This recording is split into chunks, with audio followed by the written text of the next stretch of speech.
Hey everyone, welcome back to our channel. Today, we're diving into an intriguing tale of cosmic mystery and the unexpected reason why humanity dreads war. Join us as we follow Gallic, a veteran spacefarer who uncovers unsettling truths about human nature and the high-stakes politics of interstellar conflict. Stay tuned. You won't want to miss this. Gallic reclined in his favorite chair and heard something crack before he straightened up. He liked this particular seat at the bar. It gave him a clear view of the comings and goings of all kinds of alien species. Some would even approach him for guidance. As a seasoned space explorer, his knowledge of the sector was unparalleled. It was said he had traveled to nearly every star system and inhabited planet over his 170 galactic years. Youngsters often asked him to recount tales of his journeys. But Gallic had grown weary of wandering and had chosen to settle down on this station orbiting the planet Miasma. So, he was only mildly surprised when a tall, reptilian-looking alien approached him. The creature looked somewhat familiar, though Gallic couldn't immediately identify its species. It stood roughly 2.5 meters tall, with 4 muscular arms, walked on 2 legs, and had a torso protected by tough, leathery plates.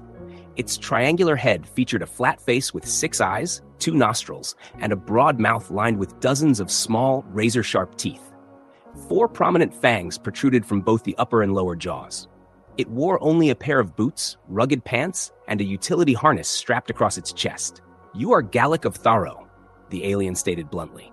Gallic looked up at the towering figure and replied, "I am. And whom do I have the honor of speaking with?" "I am Bazum of the Kudrix," it answered. "Ah, yes, the Kudrix." Now he remembered. His mind sifted through the fragmented memories he had of them. No wonder he hadn't recognized them. They were rarely seen without their heavy armor and sealed helmets. The Kudrix were a militant species from near the Outer Rim, first appearing in this sector just 2 decades ago, launching attacks on the fringe worlds. 5 years later, they had secured a foothold in the region, at the expense of the Fti. Without invitation, Bazum sat beside Gallic. "I hear you possess extensive knowledge about this sector," Bazum stated matter-of-factly. Gallic took a moment before responding, "Yes, I've traveled far and wide." "Good, then you will accompany me," Bazum added. Taken aback, Gallic raised an eyebrow. "And why exactly would I do that?" "To meet my superiors. You will be generously compensated," Bazum replied. Payment did tend to shift one's priorities, Gallic mused. "And how far are we going?" he asked. "Compartment 10, level 1, Bazum responded immediately. So they were staying on the station, and in a first-class suite no less. Interesting, Gallic thought. "Lead the way," he finally said. Roughly 10 minutes later, they arrived at the compartment. When the door slid open, Gallic was surprised to see how many Kudrix were inside. Around 11 by his count. After observing them for a moment, he concluded that 6 of them were guards. Unlike Bazum, they wore outfits that obscured their forms. It dawned on Gallic, since Kudrix were so rarely seen outside their armor, they could easily disguise themselves and move unnoticed among the population. He began to wonder how many Kudrix were secretly blending into society throughout the sector. Bazum stepped forward and bowed. "This is Gallic of Tharo, as you requested, Your Majesty." He then stepped aside, allowing the others to get a better view of Gallic. Realizing he was in the presence of royalty took Gallic off guard, but he quickly composed himself. He offered a respectful bow and said, "Your Majesty, though I must apologize, I don't know who is who." A richly adorned Kudrix stepped forward. "I am Inasa Vesis, to Empress Shipu, second wife of Emperor Anunnaki IV, he said, gesturing toward the Empress. Gallic turned to the Empress and bowed again. "My apologies, Your Majesty. I did not recognize you." The Empress gave him a dignified nod. Truthfully, Gallic couldn't distinguish male from female Kudrix. Were they all female? He wasn't sure. Another Kudrix stepped forward. "Grand Strategist Enag Kushana," the figure announced. The Grand Strategist pressed a button on a console, bringing up a map of the sector. Political boundaries were marked in bright outlines. "We are preparing for a new campaign," Kushana said. "We require intelligence on the involved species, their military strength, their alliances, and their key worlds." Gallic was stunned. Before he could stop himself, he blurted out, "I can't do that. You're asking me to assist in the deaths of countless sentient beings." The Empress nodded at Inasa, who stepped forward and calmly said, Her Majesty understands your hesitation. She offers you a reward, 2 million galactic credits. Gallic almost collapsed from the shock. That kind of money could buy him his own space station. Not a massive one, but still. After a brief internal struggle, he gave in and accepted the offer. The Empress nodded, visibly pleased. The Grand Strategist then pointed at a particular region on the map. Our target, the humans. We intend to absorb their territories into our empire. Rumor has it they lack a formidable fleet and that they fear warfare. We believe they'll choose diplomacy over destruction. Gallic stared at them in disbelief. You mean to wage war on the humans? He asked, carefully pronouncing it for clarity. Yes, the Grand Strategist confirmed, in 2 standard months. After regaining his calm, he stated, no one in their right mind initiates conflict with the humans. Grand Stratego Enag Kushana chuckled. And why is that? They control barely more than a dozen star systems. We possess thousands. What possible threat could a race so terrified of war pose to us? Ask the Terrians, Gallic murmured under his breath, not intending for the Kudriks to catch it, but their hearing was more acute than he realized. Who are these Terrians? How do we reach them? One asked. By calling upon their spirits, Gallic thought grimly. You can't. They've been wiped out in this sector. There are only whispers of scattered survivor fleets drifting through space, never staying in one location too long. And humans are to blame? The Kudrik pressed. So they defeated some minor civilization? Likely one with only a handful of colonies, scoffed the Grand Stratego. And we're supposed to fear them? Gallic leaned forward. Roughly 80 galactic years ago, the Terrians controlled most of this sector. He gestured to a large portion of the map. They held dominion over 138 systems, more than 600 habitable planets and moons, and countless worlds rich in resources, including this barren rock we're orbiting now. For a fleeting moment, Gallic thought he saw uncertainty flash across a few Kudrik faces. But unfamiliar with their expressions, he couldn't be sure. Grand Stratego Enag Kushana was unmoved. We are Kudra. We fear no one, least of all a species that trembles at the thought of war. Even if they won one, it was generations ago. Now continue. Why shouldn't we strike them? The Empress interjected, startling the room. Her voice was calm, but carried immense weight. Your Majesty, Inasa protested, this outsider is not worthy of hearing your voice.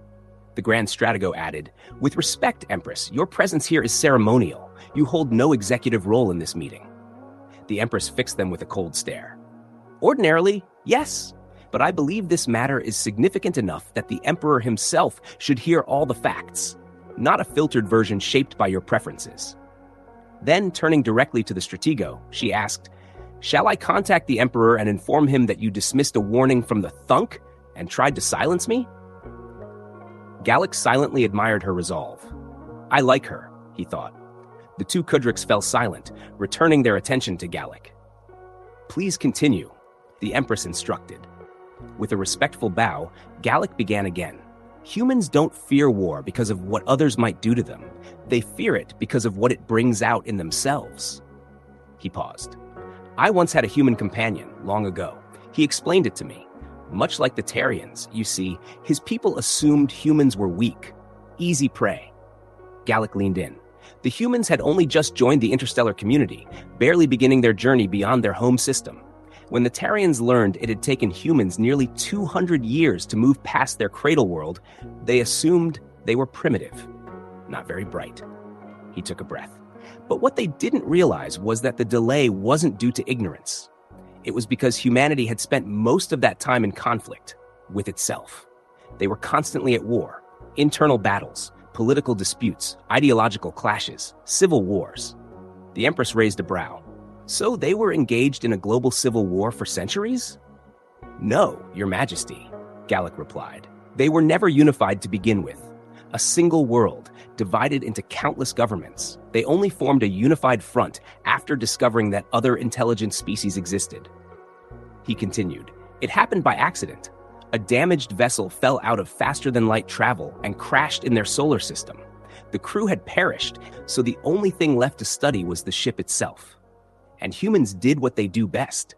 They analyzed it, took it apart, and figured out how it worked. Combining their findings with their existing technology, they advanced quickly.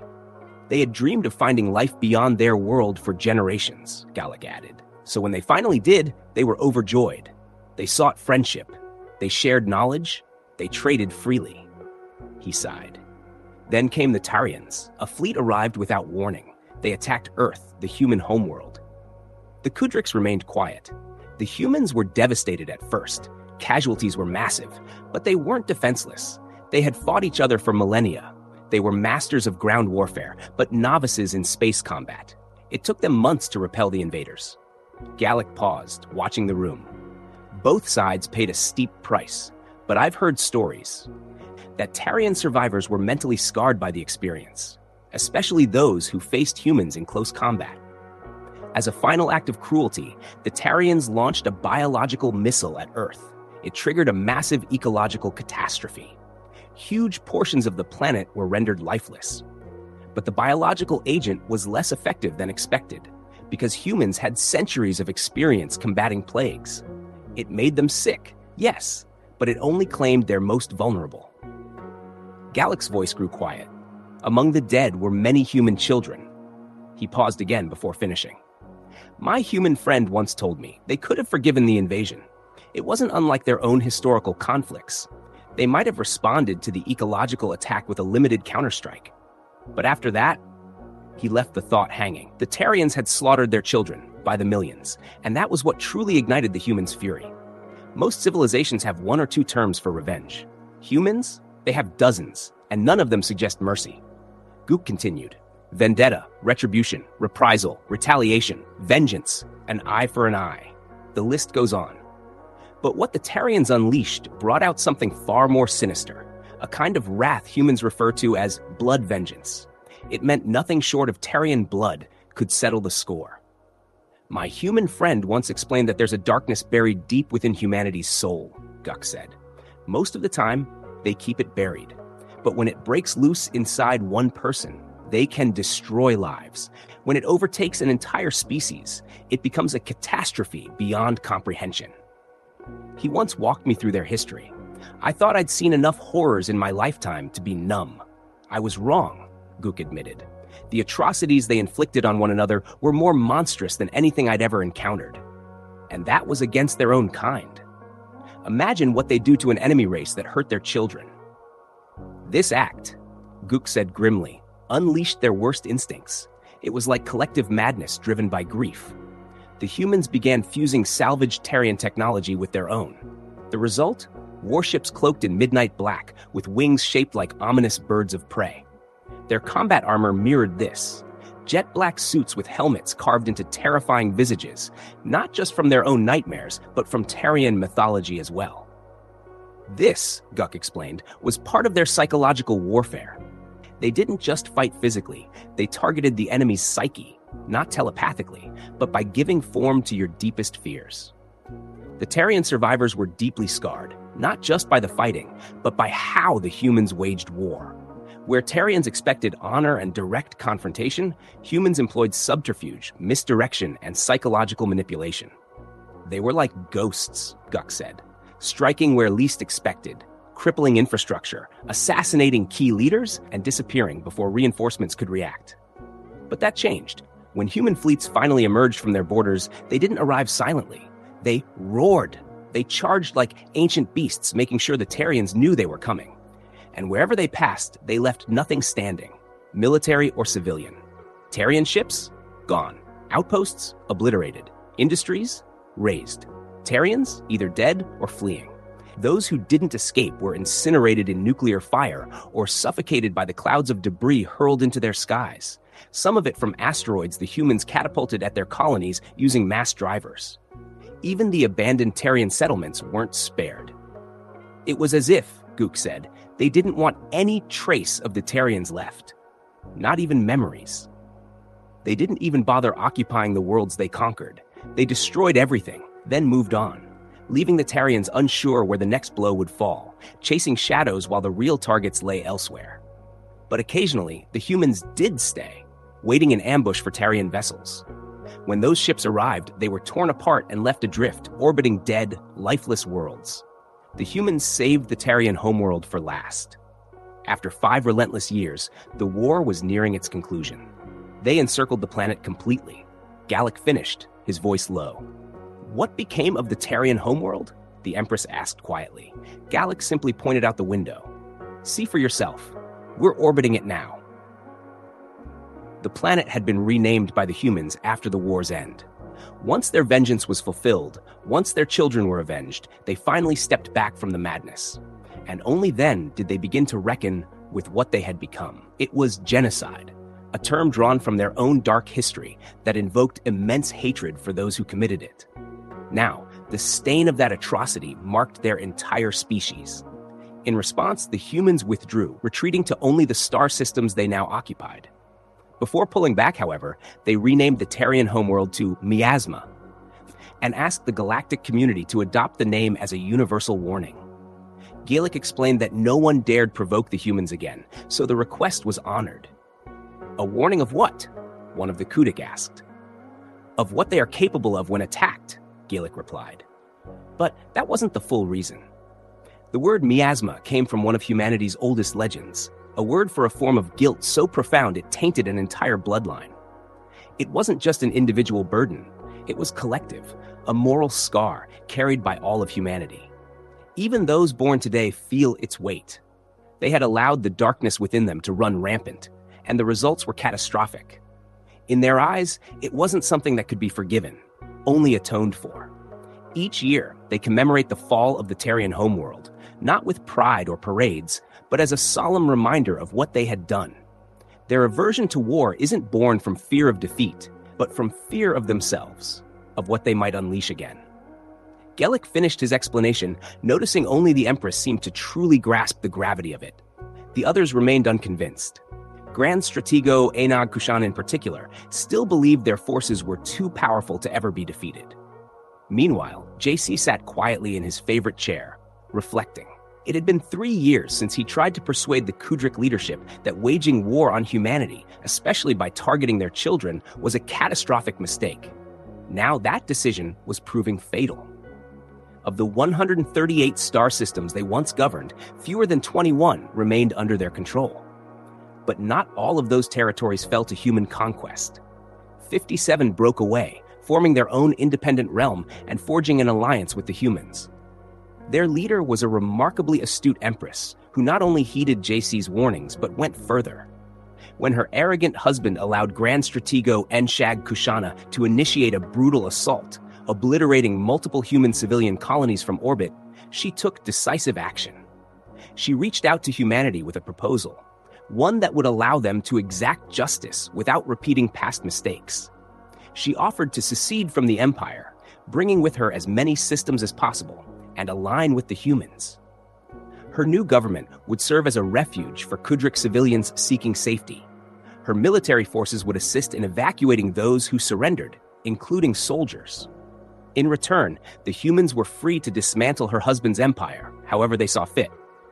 Furthermore, she vowed to hand over every officer involved in the bombardment of human colonies for war crimes trials.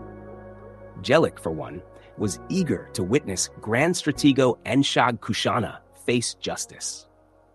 Thank you for joining us on this cosmic journey through the haunting tale of Gaelic and humanity's approach to warfare.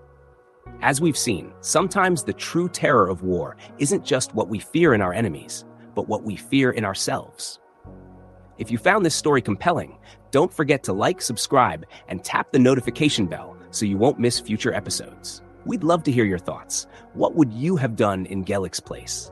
And how do you feel about humanity's philosophy on war? Until next time, stay curious, keep exploring, and remember, the stories we share shape the future we create.